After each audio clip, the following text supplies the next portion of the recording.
Right. Good evening, everyone. Thank you for coming. I'm very pleased to introduce Ajahn Viradhammo, and tonight is going to talk on peace of mind and imminent possibility. Ajahn Viradhammo has been a monk for 44 years. 45. He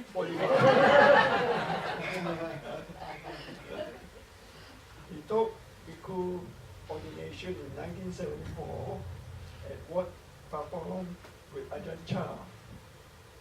Out of his 45 years as a monk, he spent 13 years at our Stokes Valley Monastery, where he was a founder abbot.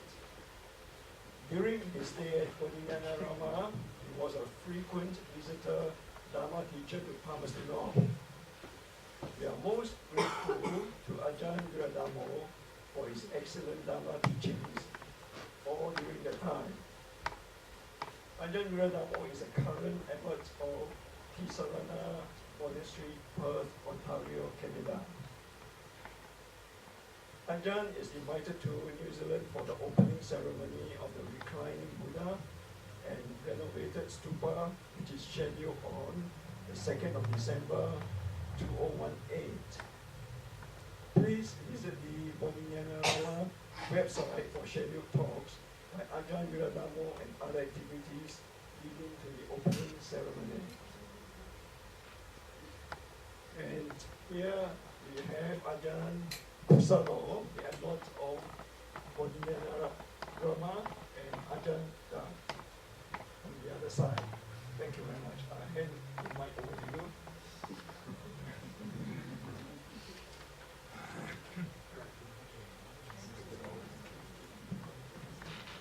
Can you hear me without this thing? Yeah?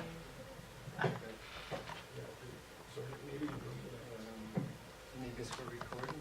Or? So if it doesn't work, just put up your hand and I'll put that thing on.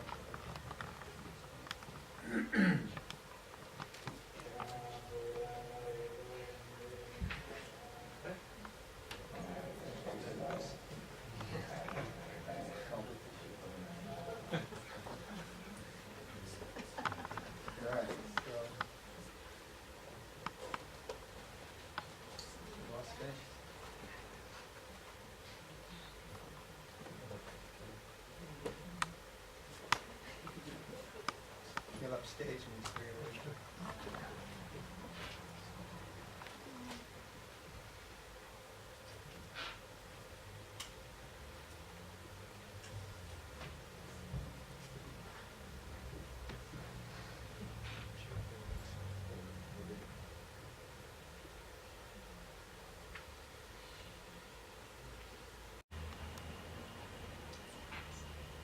So now we start talking.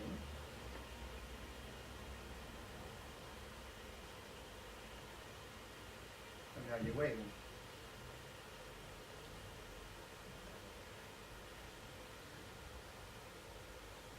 Now you might be anticipating. Is this guy going to say something?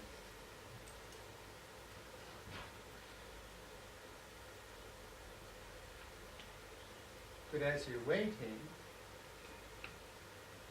whether you're anticipating or not,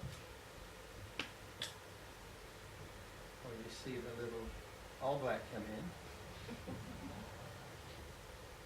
you're aware, right?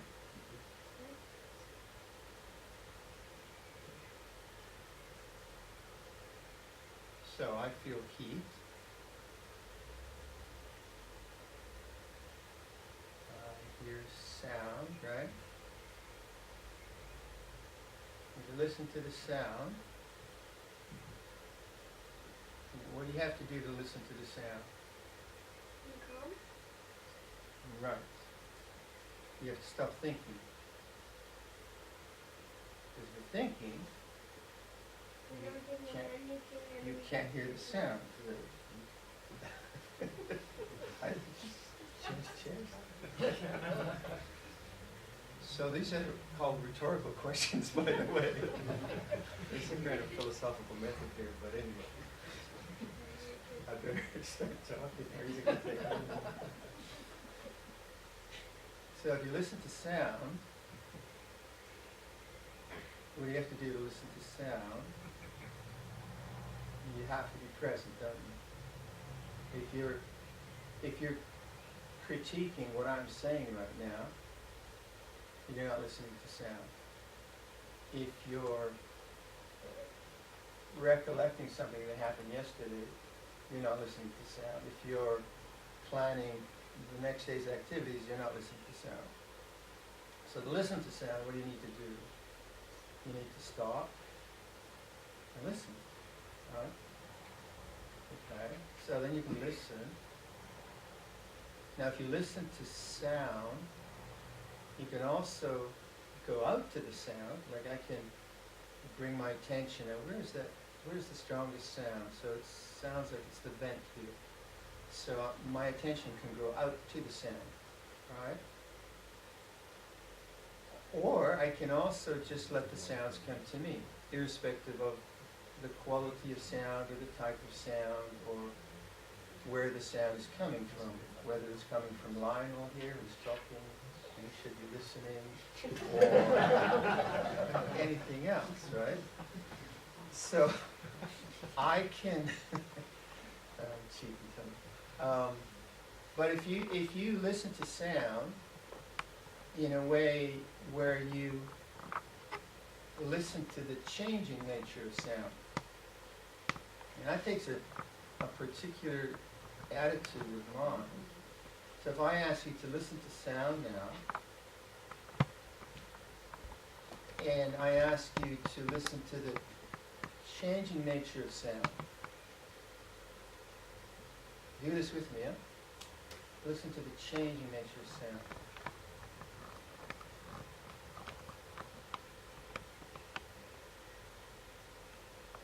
Now, change the sense object.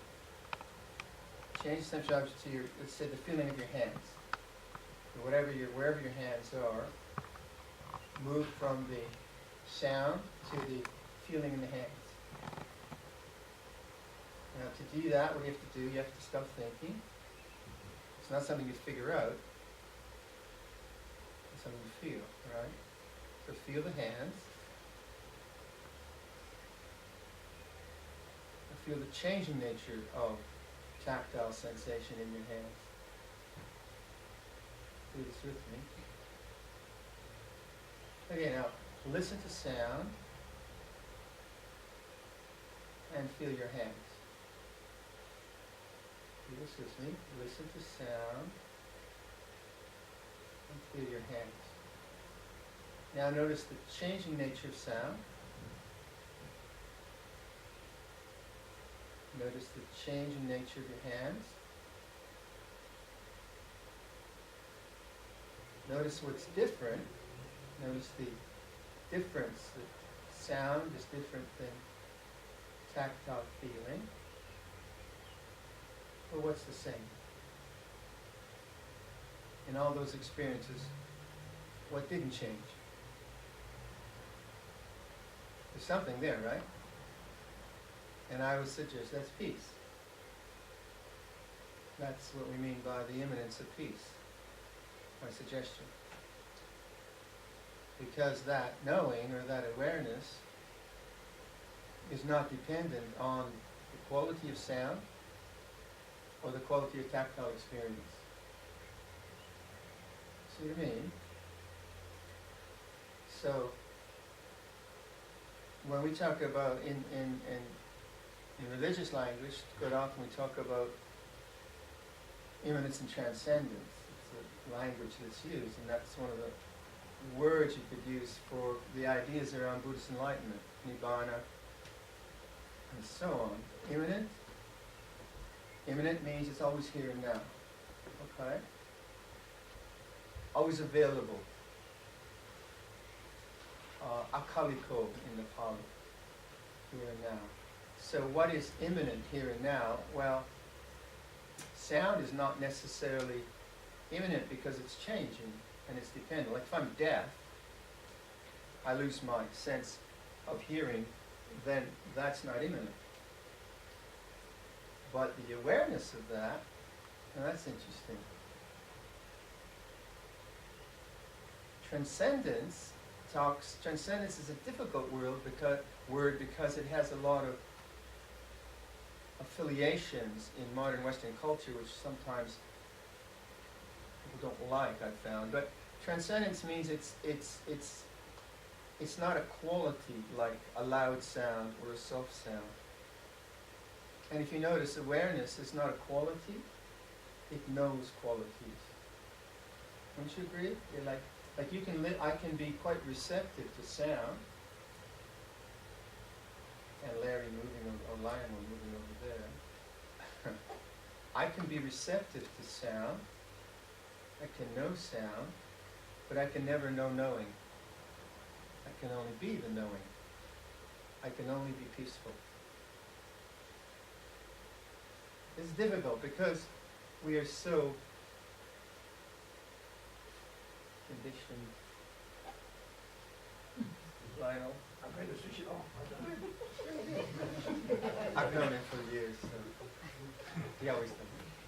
That was making too much noise. There you go. Too much noise. Too much noise. What does that mean? That means that the quality of sound is coarse. Can there be too much knowing? Can't be, can there? I can know coarse sound. I can know refined sound. I can know that I can't hear.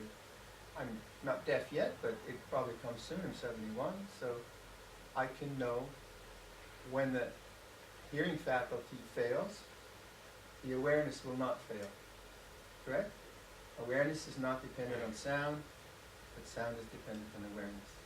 Awareness is not dependent on sight.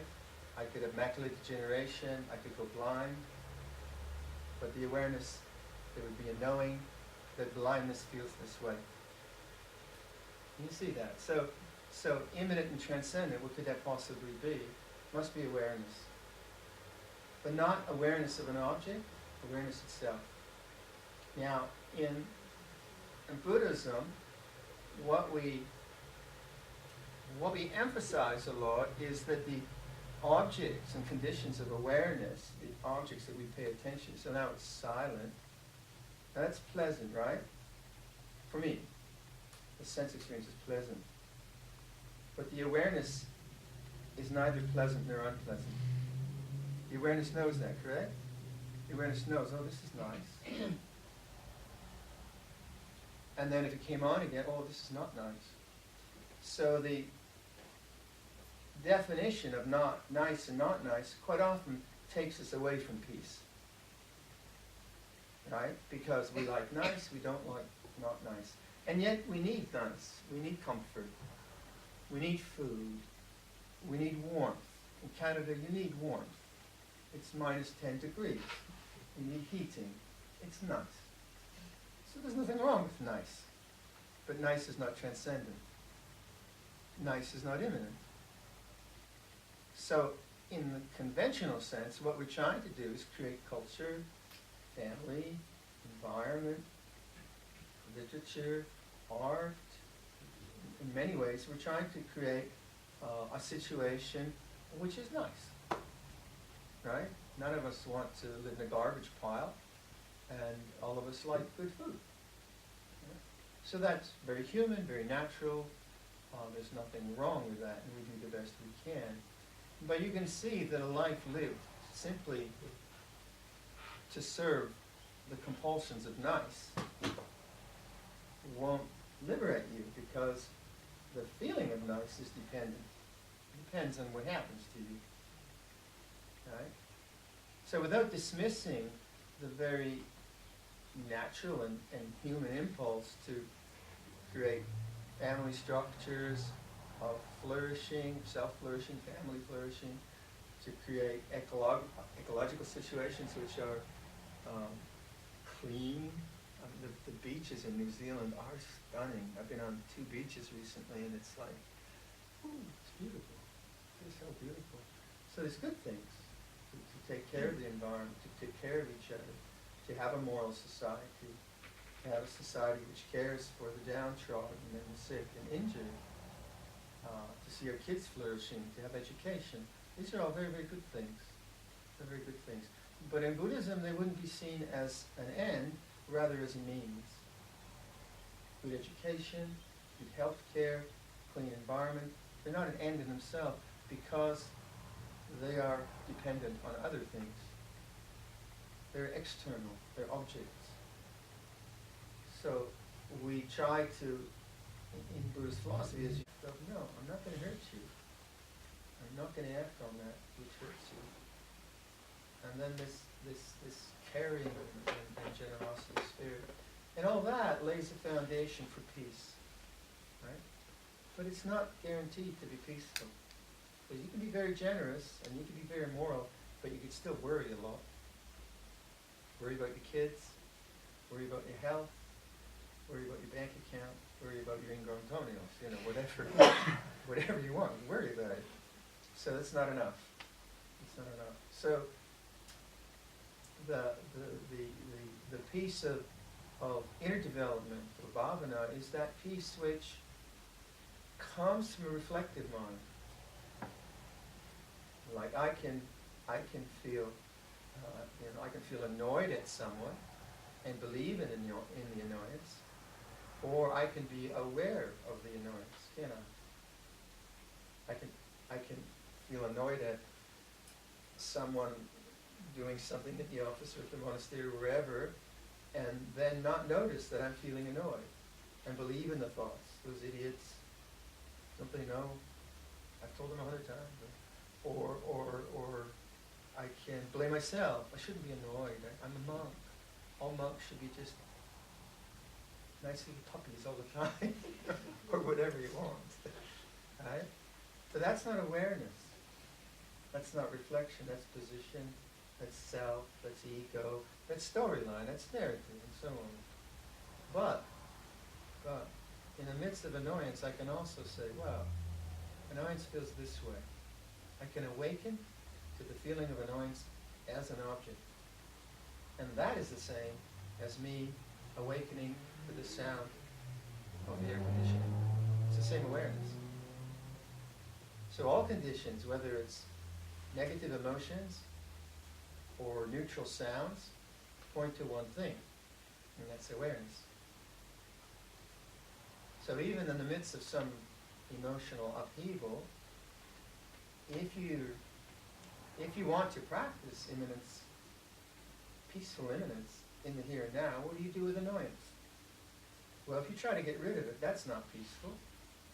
If you follow the narrative, that's not peaceful. If you follow the storyline, that's not peaceful. And if you get drunk, that's not peaceful.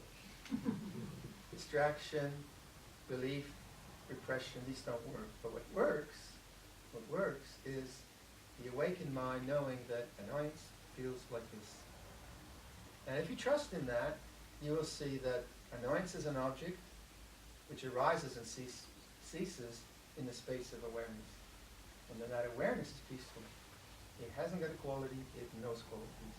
If you don't trust in that, then you can do all kinds of things, but annoyance will always be there because annoyance is natural, and you'll always be fighting it. To indulge in annoyance and just berate someone doesn't work.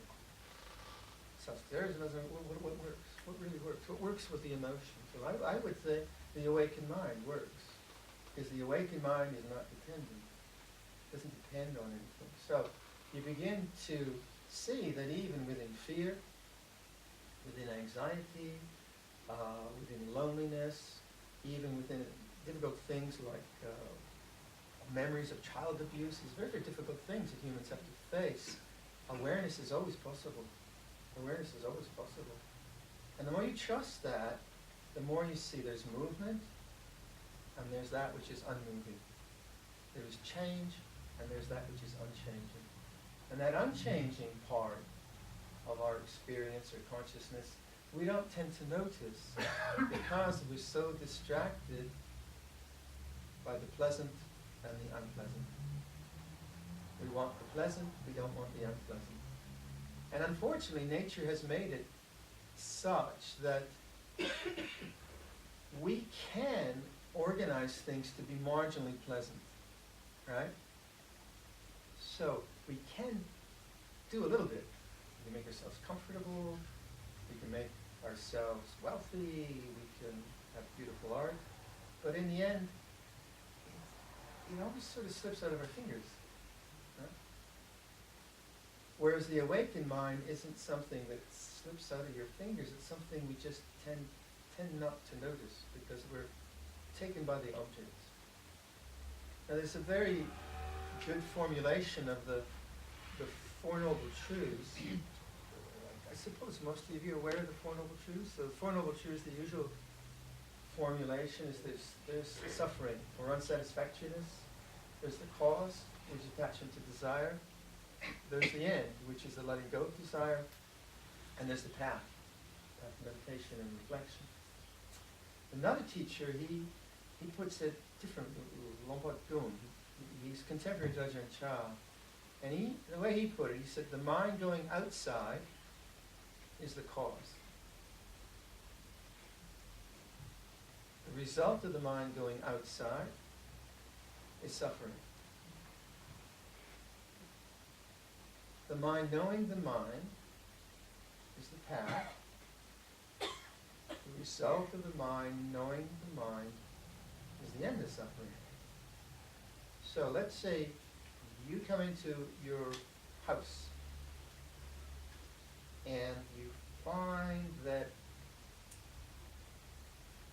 someone has, let's say, pulled the curtains and broken the curtain rod. Someone being probably the dog or your child or your husband or your wife. So you see the curtains broken and you feel annoyed. Right? Gotta fix them, I got so much to do. And then your mind stays with the curtain. It stays out there. It's stupid. Who did that? Why aren't they more careful? I told them 100 times. The mind going outside is the cause. The result of the mind going outside is suffering. Still have to fix the curtain, I know. But you're looking at the curtain's busted, and you realize, oh, annoyance feels this way. The mind knowing the mind. The mind knowing the mind is the end of suffering. But those idiots that, no, that's annoyance. Oh, stupid. No, that's annoyance. You have to keep doing it. You have to keep knowing, oh, annoyance is this way. Otherwise, the mind going outside, each time you feel annoyed, hello, cat. Each time you feel annoyed, like if I feel annoyed at the cat, I don't. I'm in trouble. And cats are always walking into your life, right? Cats or whatever. And life is, at times, it doesn't fit your desire patterns, does it? It doesn't fit the way you would like it to be. So you try to fix it up as much as possible for it to be like you like it to be, but what's the odds that you can do it 24/7? Not in, forget it, because much of life is out of your control. But you have to suffer. You don't have to suffer. You have to deal with it, for sure. You know, if the curtain's broken, you have to fix it, or something. But the mind going outside is the cause. Those idiots, why did they do that? Take the positive. You get an advert for the latest, whatever you like, be it a dress or a bit of IT or whatever. Let's say the latest, if you're a bloke, it'll be a gadget, right? And the ladies, I don't know. I'm a bloke. So me gadgets maybe, right? So there's the latest whatever gadget, and they advertise it like if you get this, you'll be half enlightened, and it's cheap. I mean, it's so cheap you can't afford not to buy it, right? So that's greed. And consumer society is based on you believing that. If we stop shopping, we're finished. So the mind going outside is the cause. If I had that, I'd be really happy.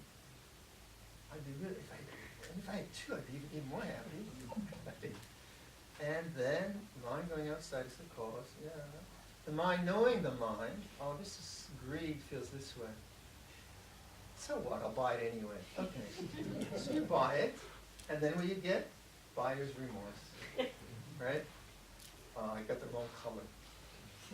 Or you got the other one. It's not buyer's remorse, it's just the way greed works. It's never satisfied.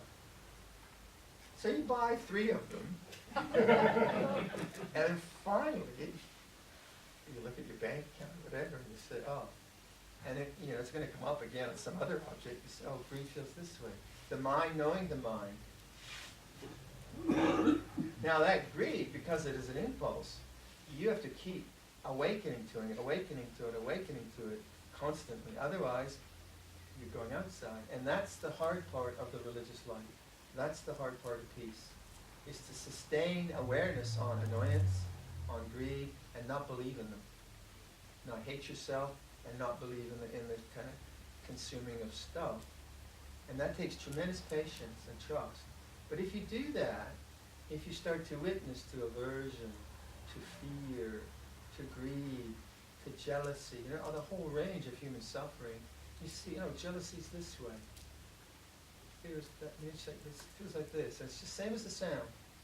If you trust in that, then the fires of greed, hatred, delusion will die away because you're no longer feeding those fires. Right, Kat? Because we talk about that, we say that upadana or attachment is both the fire and the feeding of the fire. It's what causes the fire and what fuels the fire. So you can see that if I have a habit of annoyance, and that curtain is bust, not only do I have to deal with that annoying situation, I have to deal with 20 years of indulging in annoyance. You see what I mean? If that's the way I've always reacted to anything that doesn't fit my way of I'd like things to be, if I've always reacted through annoyance, then that momentum, and this is what we mean by vipaka karma, that momentum I'm going to have to deal with, because that's what the mind's been doing. It'll do that. But at some point it becomes untenable. This is not peaceful. This is not peaceful. And rather than trying to get rid of that, we begin to take refuge in knowing change. Take refuge in knowing change. And then the heart begins to be liberated from greed, hatred, and delusion. Not because you're getting rid of it, because you're taking a different position now. You're no longer seeking for liberation or peace in the condition, but you're realizing that awareness is immanently transcendent. It knows. It knows the way things are. It's a very subtle path. It's very simple, very elegant, and our desires are very complicated. Right? That's where the complexity comes. Okay, I think that's enough. Maybe I could open to questions if anyone has any comments or questions. About the cat, okay. Would anyone like to open with any questions? Or How does a suppressed person deal with this? how does a A suppressed person. suppressed Like- person? Well, if the suppression or repression is very strong, then the problem is, of course, being conscious of one's emotions which have been bottled up or suppressed in some way. So quite often what it requires is a good therapist. Someone, like let's say, if someone had a really violent childhood, and I'm speaking of someone I know that had a really violent father, and that person exhibits a lot of very disturbing tendencies, but they can't get at the source. So it's very hard for them to do this practice because they can't awaken to it. Like someone like a PTSD, say he's coming back from Iraq or Afghanistan, the overwhelming nature of their perceptions is so conditioned now in the background that they're just believing their perceptions of deep fear. So they need special help to somehow to awaken to the conditioning that has created that. Once they can awaken to that, they can do this. But they might not be able to do this. This might be too difficult. for them to do, you see what I mean? So it does take a certain, you just have to be average and neurotic, I think. Just your garden variety neurosis would probably do it. But if there is like extreme damage or something, then fortunately our culture has a lot of ways to help. You know, there's a lot of very good therapies and like with PTSD and so on. But if one suspects that there is some kind of material which hasn't had a chance to be made conscious, then that suspicion usually takes you deeply into yourself. Well, why? Why am I so diseased? Why am I uneasy around this situation? Why is that? And that kind of questioning leads you into those things, and as a way of unveiling, I suppose. Is that all right? Or No, I was thinking of structural separation. I'm sorry. So I got the wrong question. Yeah. So I'm thinking, because I'm new to, I'm just coming along with the French now. So I'm thinking of, women in working in organisations where you've got assholes, and all those things in society where, because the Buddhist way it makes sense because good way wins over, right? But in our everyday lives, living in the world that we're living in now, quite often that sounds like a really passive way of being in the world. And so sometimes those people who are soft and gentle end up being abused by the system that they're trying to work within or live within. But was I saying you have to be soft and gentle? Okay. I never said that, right? Okay. So to be awake, I think sometimes the person who's soft and gentle is fearful, and they're not necessarily aware of their fear, right? So I know what you mean. It can sound like it's a kind of doormat philosophy, yeah. So it can certainly seem that way, but the awake mind, I suggest, is not. It's not passive. It's not anything. You know, I wasn't saying anything about that. And my own teachers, say Ajahn Chah, fearless and very powerful. Ajahn Chah was like a shogun, very, very powerful man. Didn't mess with him. Tremendous compassion, but tremendous power in his own society. And he could really, people came from all walks of life, and he just called them. So what I would think the problem in a suppressive situation is structural, and if it's burning you out, don't go there, right? If you can't survive there, if you can survive and become stronger and look at your fears, if it's possible, then I think the issue quite often with those situations is fear, right? So if you are coerced into fearful responses to life, then you have to be careful because that's going to damage you, right? But if the situation actually is a way where you can awaken to fear, that you can use that situation to see, well, the reason I'm not coming forward and the reason I'm so passive is fear, and you can get through the fear, then it's edifying and it's strengthening. But it's not necessarily the case, right? So this certainly works to free the mind, because if you don't do this, if you don't awaken to those things, they just get buried more deeply inside you. But then how do you live in a world which doesn't respect this, which doesn't respect morality? That's a social problem, yeah.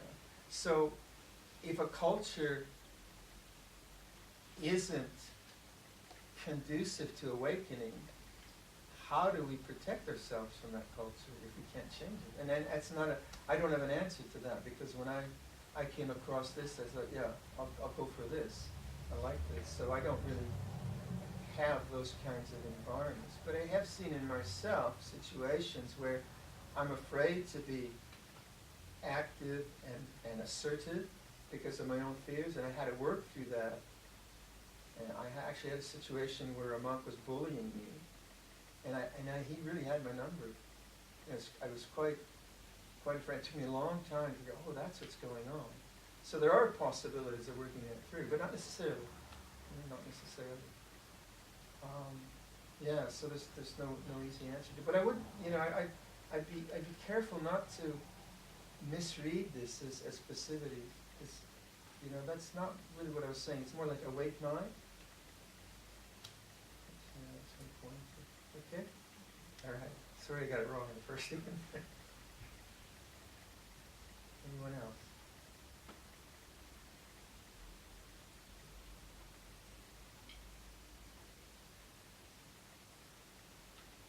Yes, Ajahn, when, a little bit related to these other questions, Sure. and your comments about how we can give a sentient being the freedom from death, we're not going to kill it, or we can give people the freedom from our drunkenness or drunkenness. If we are in situations where it's hard to articulate in words, but where, for example, goodness or something that people sense, which might be that we have a freedom, causes hatred, greed, or something to arise momentarily for someone who's uncomfortable with that, is it the right question to be asking, how can we create more freedom for that being from that reaction, or that, whether it's fear or whatever it might be, because they're uncomfortable around something they're not familiar with, or they maybe just have a certain pattern of relating to goodness or to, I don't think it's all that common, but I sometimes wonder, so is it skillful to ask, to find more compassion, or how can I free the person from, like another way to ask would be, if goodness causes something not nice to arise in somebody, what is my responsibility or our responsibility if what I've chosen, how I've chosen to walk or to journey causes something to arise in somebody that is going to make their day more difficult for them? How it's just I guess is it a skillful question to think about it that way, of creating more freedom for the person? Well, you have to be careful not to get hurt. So there is a place for boundaries. There's also a case for considering what is your authority in the situation. How much are you given by the other person to say something? If they don't give you the authority to admonish or criticize or offer reflection, then you can't really say anything because they haven't asked you, right? So then your task is one of staying awake to the inner turmoil they're causing by your moving towards goodness or functioning from goodness. And to be careful not to be intimidated by their problem. And to see, well, this is their problem. I'm practicing goodness, not in their face, but in a way of self-confidence and self-assurance, but also in a way to protect yourself, because people can be cruel. I remember once it was very interesting. I went to a function for some Tibetan Lama in London, England, and I was very open. This Buddhist group, and this guy came at me in a most vicious way, blaming me for the internecine fighting in Sri Lanka. And he had heard that monks had done this and that. And it's really just because I was so open that I was blindsided. It's like getting punched in the face, right? Whoa, where did that come from? It took me about an hour to recover. I wasn't on the floor, but it was very interesting that openness in this situation was naive, right? It was very, very naive. And kind of knocked me out. And I thought, well, why was I so open? You know, what was going on? And then I just tried to notice in myself the tendency to expect that openness to be given back. And I realized, no, that's I'm going out too much. I need to I need to be contained more. And I don't really have words for explaining my insight around that, but you know, it's not like you're opening your heart for all beings and to dump their crap on you, right? That's not the way.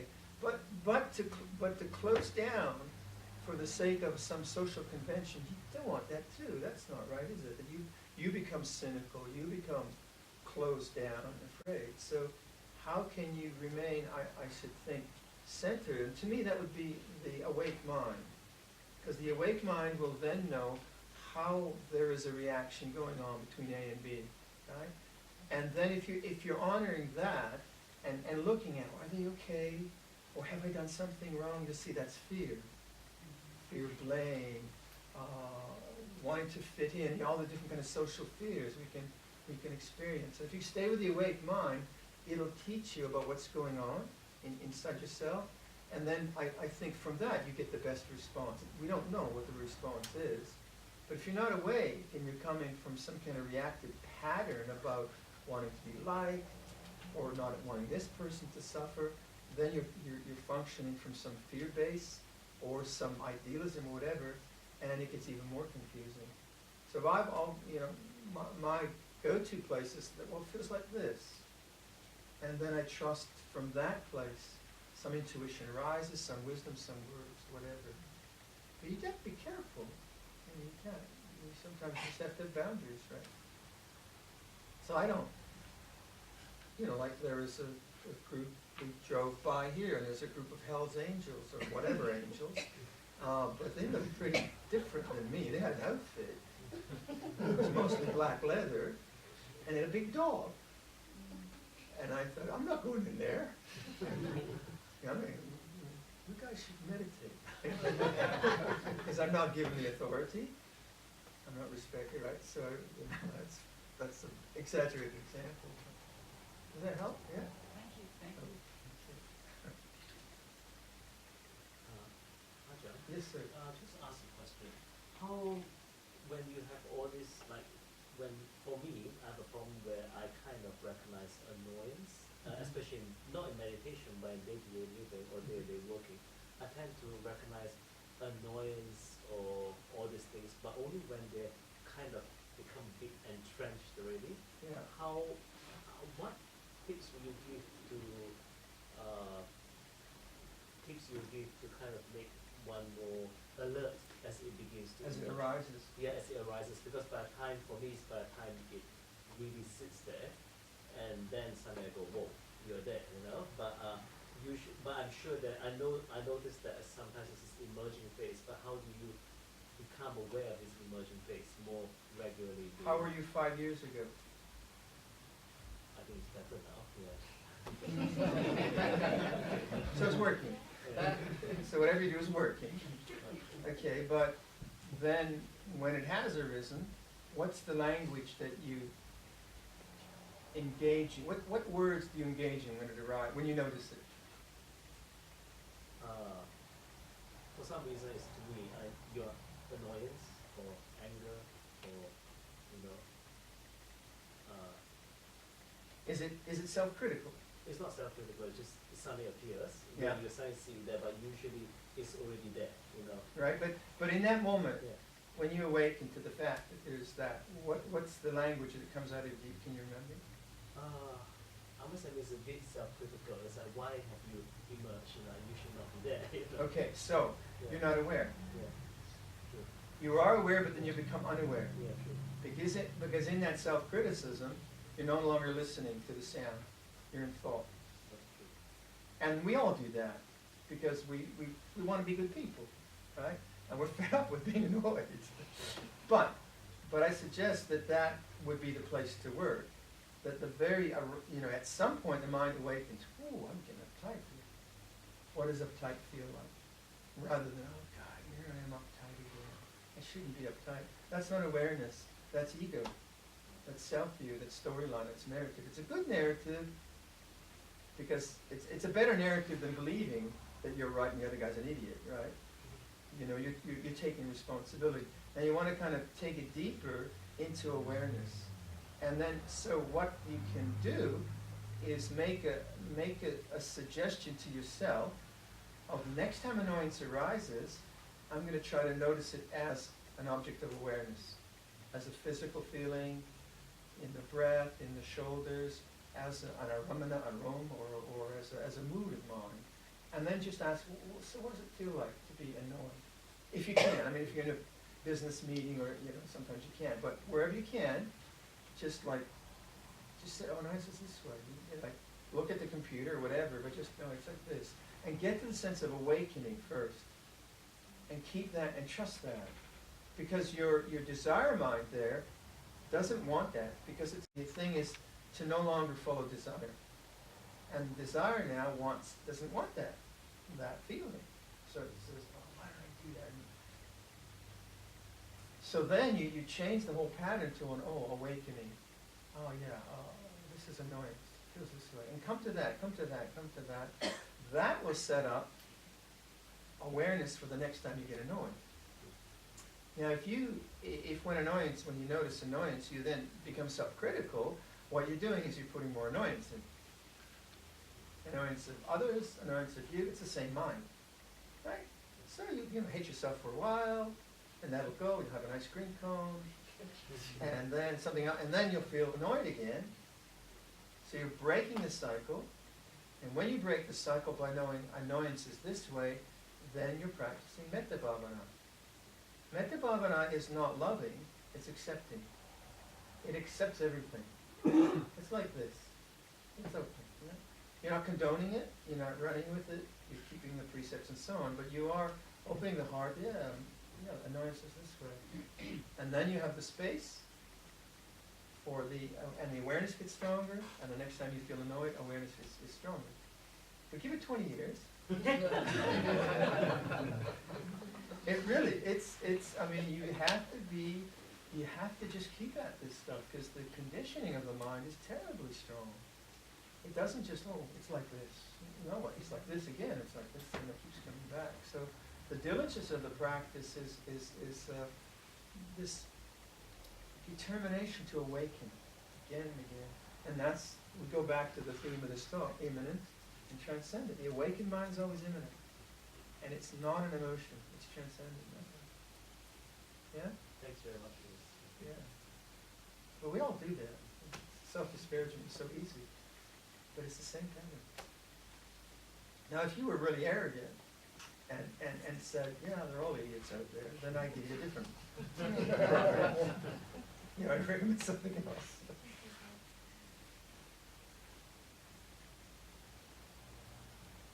Any others? Thoughts, questions, comments, complaints? No? Okay, we've covered it. Right. If there's no more questions, then thank you very much for coming, and thank you, Ajahn, for a very good talk. Very excellent talk. Just like the good old days, huh? Tomorrow there's a dana at 6 at the road for those who's interested in offering food to the monk. So,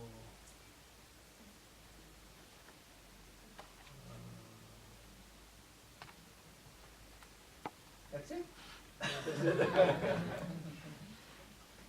Okay, thank you for your attention. thank you very much.